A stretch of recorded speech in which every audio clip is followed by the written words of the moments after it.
How's it going, everyone? Skipper VR here. Hope you're having a fantastic day. And today I'll be showing you guys how to do a Valve Index kind of knuckles hand grip for your Oculus Quest 2 completely free with the straps that it comes with. If you're like me, you like to have the most immersive experience you can have with any VR headset.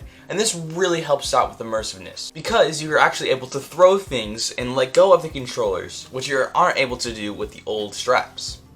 Alright, but before we get into it, if you like what you see, be sure to hit that subscribe button because I have an awesome video on the way next week. I don't know if I'll be able to get it out this week, but it should be there on Monday. So let's get right into it.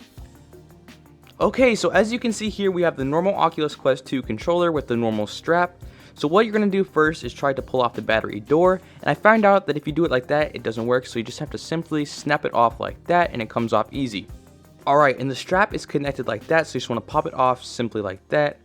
And then you're going to pull the strap right through the loop of the controller, and then kind of tie a knot by putting the end through that loop, and then just pulling it so it's easy like that. And then you want to make sure that it's pulled all the way to the side, and then you simply just snap it right back in, and there you have it. And then you're going to want to put the battery door back on it, and make sure you leave enough room for the strap. And then you just put your hand through it, and then boom, it works.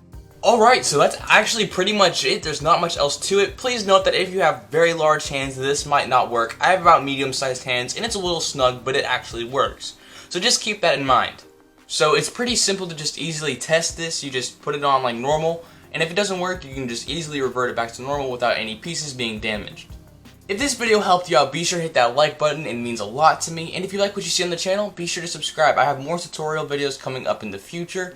So yeah, that's about it. Have an absolutely amazing day. Have fun exploring that virtual world. And as always, take care.